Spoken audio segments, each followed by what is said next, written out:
சண்முகம் அவர்களே, சேலம் சிபி வாசன் அவர்களே, மதுரை மகாலிங்கம் அவர்களே, உங்கள் அனைவருக்கும் மாநில சங்கத்தின் சார்பாக வாழ்த்துக்களையும் வணக்கத்தையும் தெரிவித்துக் கொள்கிறேன். நண்பர்களே,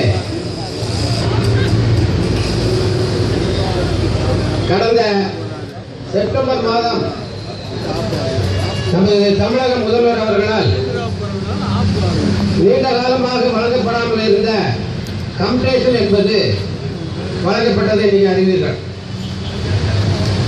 அவ்வாறு அந்த கம்டேஷன்களில் நேரடியாக கிடைக்காதவர்களுக்கு கம்டேஷன் என்பது காலதாமதமாக வழங்கப்பட்டதற்காக இதே இடத்துல ஒரு போராட்டத்தை நடத்தி 29/10 நாம் அன்றைக்கு உடனடியாக காப்பது என்பதை பெற்றோம்.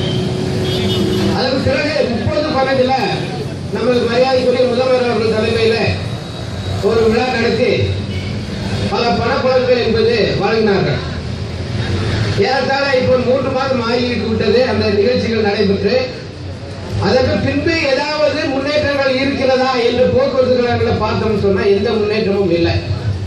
ஆகவே இன்றைக்கு அரசும் போக்குவரத்து கழகங்களும் நமக்கு சேர வேண்டிய பணப்பலன்களை வழங்குவதற்கு நிர்வாகத்தின் காசை செலவு செய்து ஒரு விழாவை நடத்தி கொடுக்கிறது என்ற ஒரு முடிவில் தான் இன்றைக்கு இருக்கிறார்களே ஒழிய ஒழுங்காக அந்தந்த மாதத்தில் கொடுக்க வேண்டிய நிலுவைகளை கொடுப்பதற்கு தயாராக இல்லை. ஆகவே கடந்த 17ஆம் தேதி சென்னையிலே நடைபெற்ற நமது மாநில நிர்வாக குழு கூட்டத்திலே ஒரு முடிவு எடுத்தோம். இந்த தேதியில் தமிழ்நாடு முழுவதும் 8 இடங்களில் இதே மாதிரியான கண்டன ஆர்ப்பாட்டங்களை நடத்துவது என்ற முடிவில் இன்றைக்கு கண்டன ஆர்ப்பாட்டங்கள் என்று பல இடங்களிலே நடைபெற்றுக் கொண்டிருக்கிறது.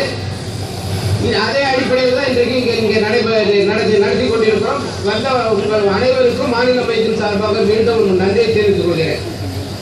நண்பர்களே, போக்குவரத்து கழகங்களில் விரைவு போக்குவரத்து கழகத்திற்கு பல சிறப்பு அம்சங்கள் என்பது உண்டு. என்னன்னு சொன்னா, மற்ற போக்குவரத்து கழகங்களை விட இங்கு அதிகமான தொலை தூர பேருந்துகளை இயக்குவது, அதே மாதிரி அண்டை மாநிலங்களுக்கு மாநிலம் விட்டு மாநிலம் பேருந்துகளை இயக்கக்கூடிய ஒரு சிறப்பு என்பது இருக்கிறது. அதே நேரத்தில் இன்னொரு சிறப்பு என்பது பார்த்தீங்கன்னு சொன்னா,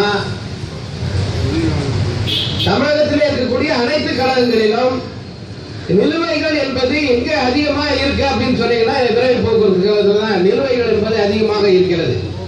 நீங்க தினசரி பத்திரிகையில பாத்தீங்கன்னா மார்க்கெட் நிலவரம்னு போட்டு காய்கறி விலை எல்லாம் போட்டுருப்பாங்க, பார்த்துருப்பீங்க. இல்லைன்னா டிவியில சொல்லுவாங்க. அந்த மாதிரி இந்த நிலுவைகள் பட்டியல உங்களுக்கு சொல்றேன்.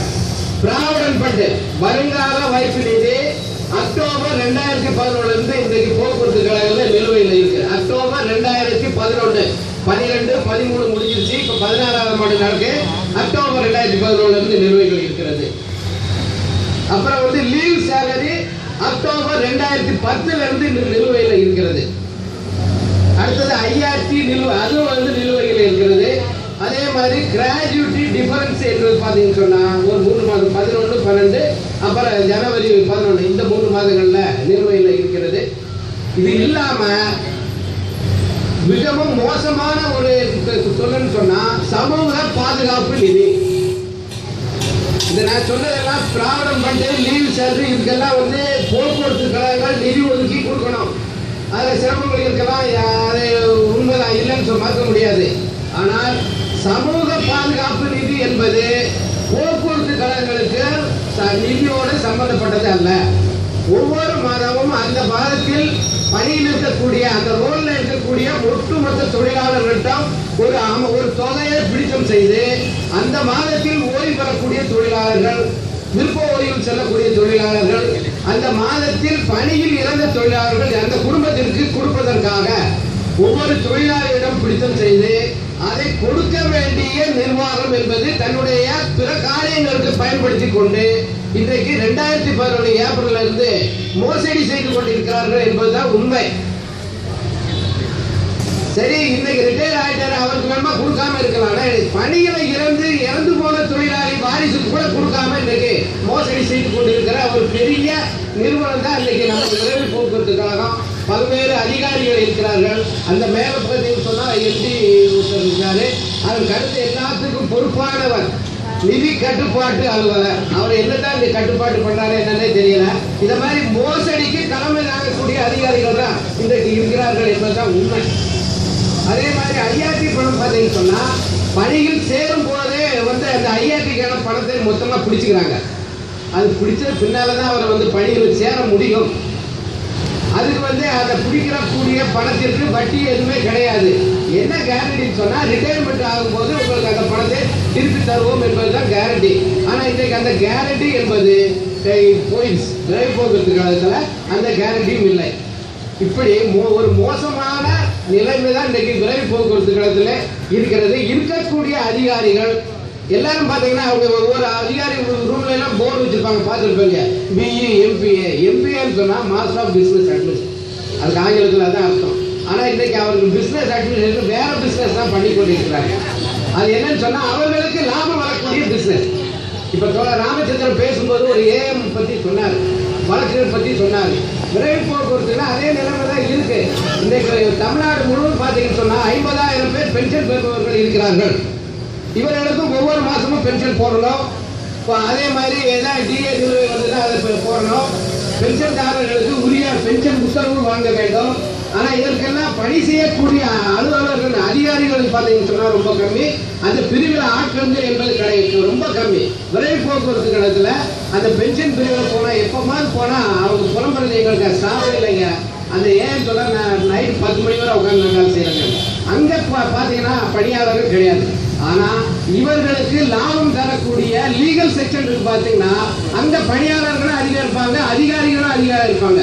மாநகர போக்குவரத்து கழகம் பாத்தீங்கன்னு சொன்னா அந்த லீகல் செக்ஷன்ல 50க்கு மேற்பட்ட நிர்வாக பணியாளர்கள் வேலை செய்கிறார்கள்.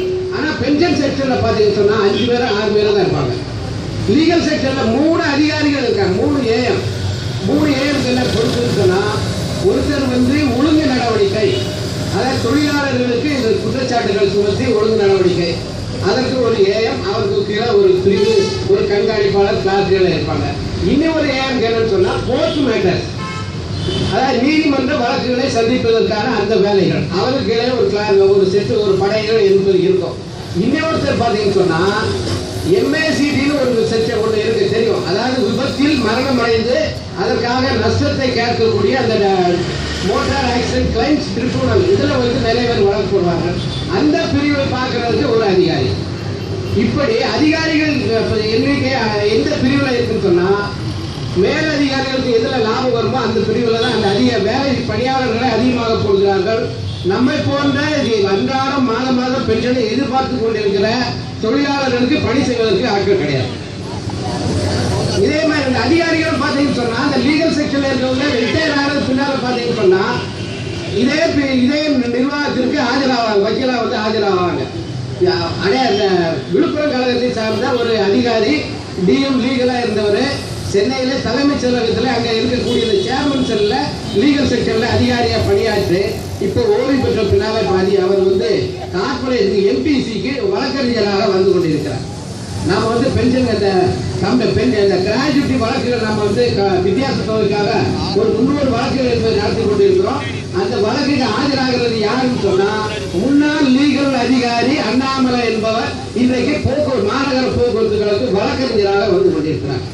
ஆகவே இவர்களுக்கும் அந்த வழக்கறிஞர்களுக்கும் இவர்களுக்கும் உள்ள உறவின் காரணமாக அந்த பிரிவை பலப்படுத்துவதும் மற்ற பிரிவுகளை மோசடியாக நடத்துவது என்பதுதான் இன்றைக்கு தொடர்ந்து கொண்டிருக்கிறது.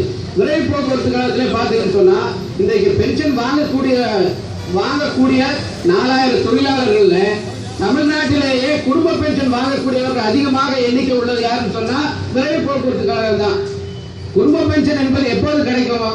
பென்ஷன்தாரர் இறந்து விட்டால் அவர் வாரிசுக்கு பென்ஷன் கிடைக்கும், இல்ல அவர் பணியில இருந்தால் அவர் குடும்பத்திற்கு பென்ஷன் கிடைக்கும். அப்படி பார்க்கும் போது இன்றைக்கு 4இல் 1 பாகம் விரைவு போக்குவரத்து கழகத்தில் குடும்ப பென்ஷன் வாங்குவர்கள் என்பதை இருக்கிறார்கள். ஏன் அவங்க இறந்து போறாங்க? இருக்கக்கூடிய போக்குவரத்துகளை அதிகமான கொடுமைகள் நடத்தக்கூடிய ஒரு கழகம் தான் விரைவு போக்குவரத்து கழகம்.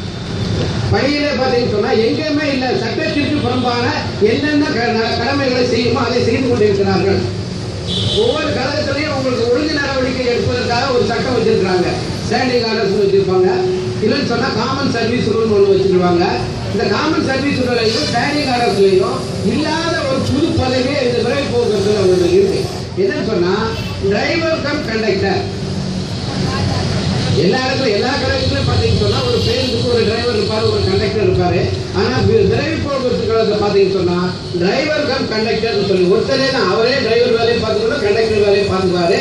ஆனா அவர் என்ன சொன்னா குறுகிய காலத்தில் அவர் வந்து முழுவதும் பணி ஆற்றுவாரா என்பது தெரியாது. பலர் வந்து இன்னைக்கு அவங்க பணியில இறந்து கொண்டிருக்கிறார்கள். அதனால்தான் இந்த குடும்ப பென்ஷன் பெறுபவர்கள் எண்ணிக்கை என்பது அதிகமாக கொண்டிருக்கிறது. அடுத்த தோழர்களை விரைவு போக்குவரத்து காலத்தை பார்த்தீங்கன்னா இந்த மோசடிகளில் பார்த்தா தமிழ்நாடு முழுவதும் அனைத்து போக்குவரத்து கழகங்களிலும் 78ஆம் ஆண்டு முதல் ஒரு ஓய்வு பென்ஷன், அதாவது வருங்கால வைப்பு நிதி நம்பகம் என்று அந்தந்த கழகங்கள் நடத்தி கொண்டிருக்கிறார்கள். வருங்கால வைப்பு நிதி சட்டத்தில் ஒரு 16A என்ற பிரிவின் கீழ் 500 தொழிலாளர்களுக்கு மேல் பணியாற்றக்கூடிய நிறுவனங்கள் அவர்கள் ஒவ்வொரு மாதமும் தொழிலாளர்கள் பிடித்து செய்யக்கூடிய அந்த வருங்கால வைப்பு நிதியை வருங்கால வைப்பு நிதி ஆணையருக்கு செலுத்தாமல் இவர்களே அதற்காக வருமான வரி விலக்கு பெற்று ஒரு ட்ரஸ்ட் வைத்துக் கொள்ளலாம் என்று இருக்கிறது. அந்த முறையில் தான் இன்னைக்கு விரைவு போக்குவரத்துகளை இருக்கிறது.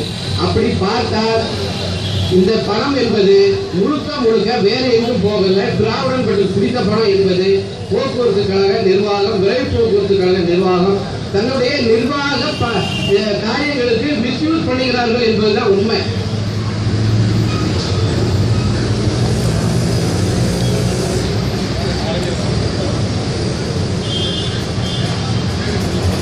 அதே மாதிரி வருங்கால வைப்பு நிதியில பார்த்தீங்கன்னு சொன்னா இவர்கள்ட்ட இருக்கிறது ஒவ்வொரு தொழிலாளியும் ஒவ்வொரு மாதமும் பிடித்து செய்யக்கூடிய தொகை என்பது வேற எங்கும் போறதில்லை. ஏன்னா அவங்க வருங்கால வைப்பு நிதி ஆணையருக்கு செலுத்துறதில்லை. அந்த தொகையை இவர்களே வைத்துக் கொண்டிருக்கிறார்கள். அந்த அப்படி வைத்துக் கொண்டிருக்கக்கூடிய தொகையை கொடுப்பதற்கு பிரச்சனை இருக்கு. பணியில் இருக்கக்கூடிய தொழிலாளர்களுக்கு திருமணம் முன்பணம் அப்படின்னு கேட்டா அவருக்கு எப்ப கிடைக்கும் சொன்னா அவர் பொண்ணுக்கு கல்யாணம் ஆகி அவர் தாத்தா அவருக்கு பின்னால்தான் அவருக்கு திருமண முன்பணமே கிடைக்கும். அதுவரையில அவருக்கு திருமணம் முன்பணம் என்பது கிடைக்காது. அந்த அளவுக்கு இன்றைக்கு தொடர்ந்து இந்த மோசடியை செய்து கொண்டிருக்கிறார்கள். இதற்கு நிதி கட்டுப்பட்ட அலுவலர்கள் ஒரு அதிகாரி, பொறுப்பான அதிகாரிகளாக இருக்கிறார்கள். இன்னொரு மோசடி பார்த்தீங்கன்னு சொன்னா ஒரு தொழிலாளி தன்னுடைய வருங்காலம் நன்றாக இருக்க வேண்டும் என்பதற்காக ஒரு சேமிப்பு செய்ய தன்னுடைய வருங்கால வைப்பு நிதியிலிருந்து ஒரு சேமிப்பு செய்வதற்காக LICல ஒரு பாலிசி எடுத்திருப்பார். அவர் பணியில் இருக்கும் போது அந்த அவர் செலுத்த வேண்டிய பாலிசியை பிராவிடன் பட்டில இருந்து செலுத்தி விடுவார்கள். ஆனா ஓய்வு பெற்ற பின்னால அவருக்கு அந்த LIC பாலிசி இந்த ட்ரஸ்ட் கழகங்கள் என்பது திருப்பி தரணும். ஆனா இன்றைக்கு கொடுக்கிறார்களான்னு பாத்தீங்கன்னா அதுவும் இல்லை. அந்த பணத்தையும் இவர்கள் வாங்கி சொந்த காரியத்துக்கு பயன்படுத்தி வேறு எப்போது அவர்களுக்கு கொடுக்க வேண்டும் என்று நினைக்கிறார்களோ அப்போதுதான் கொடுக்கக்கூடிய ஒரு மோசமான நிலை என்பது இன்றைக்கு விரைவு போக்குவரத்து காலத்திலே இருக்கிறது. அதே மாதிரி பென்ஷனை பொறுத்தவரையில பல்வேறு பிரச்சனைகள் பற்றி இங்கே சொன்னாங்க. போக்குவரத்து கழகங்களில் இருக்கக்கூடிய மோசமான கழகங்கள்ல இது ஒரு கழகம், தொழிலாளர் விரோத கொள்கையை கடைபிடிக்க கழகம் என்பது இது ஒரு கழகம் என்பதற்கு பல்வேறு உதாரணங்கள் சொல்லலாம். ஒரு உதாரணம் சொல்றேன். திருவனந்தபுரத்தில் இருக்கக்கூடிய ஒரு நிர்வாக பணியாளர், பெண் ஊழியர், ரிட்டையர் ஆகிறார். அவர் கேரள மாநிலத்தை சார்ந்தவர். திருவனந்தபுரத்தில் விரைவு போக்குவரத்துகளை பணியாற்றுகிறார். ரிட்டையர் ஆகி பென்ஷன் வாங்கி கொண்டிருக்கிறார். பென்ஷன் வாங்கின பின்னால கம்யூட்டேஷன் என்பது கொடுக்கணும், ஆனா கொடுக்க மாட்டாங்க. என்னன்னு சொன்னா இங்க இருக்கிற மேதைகள் அவர் தமிழ் மொழி பாஸ் பண்ணவில்லை, ஆகவே அவருக்கு கம்யூட்டேஷன் கொடுக்கல. அதாவது தமிழ் மொழி எப்ப பாஸ் பண்ணிருக்கணும்னு சொன்னா அவர் சர்வீஸ்ல இருக்கும் போதே அந்த நிபந்தனைகள்லாம் போட்டு அவர் செஞ்சிருக்கணும். அவர் ரிட்டையர் ஆனது பின்னால பென்ஷனை கொடுத்து கொண்டு கம்யூட்டேஷன் கொடுக்கறதுக்கு என்ன காரணம்னு சொன்னா அவர் தமிழ் மொழி பாஸ் பண்ணவில்லை. ஆகவே இந்த மாதிரி மோசடியான ஒரு தணிக்கை பிரிவு, இதற்கு தலைமை தாங்கக்கூடிய ஒரு தணிக்கை அதிகாரிகள் இவர்களெல்லாம் இருந்து கொண்டுதான் இன்றைக்கு விரைவு போக்குவரத்து தொழிலாளர்களை வஞ்சித்துக் கொண்டிருக்கிறார்கள் என்பதை உங்கள் கவனத்தில் கொண்டு வருகிறேன். கடைசியாக நான் மரியாதைக்குரிய நிதி கட்டுப்பாட்டு அலுவலர் அவர்களை கேட்டுக்கொள்கிறேன். நாங்கள் உங்களுக்காக ஒரு 3 மாத காலம் அவகாசம் என்பதை வழங்குகிறோம். இந்த தேர்தல் முடிந்த பின்னால எங்களுக்குள்ள பிரச்சனைகளுக்கு நீங்கள் தீர்வு காணவில்லை என்று சொன்னால் அடுத்த கட்டமாக உங்கள் அலுவலகத்தில் நாங்கள் குடியேறும் போராட்டம் நடத்துவோம் என்பதை இந்த வாய்ப்புக்கு சார்பாக தெரிவித்துக் கொண்டு வாய்ப்பளித்த உங்கள் அனைவருக்கும் நன்றி கூறி விடைபெறுகிறேன். நன்றி வணக்கம். அவர்களுக்கு நன்றி. இதோட நம்முடைய கூட்டம்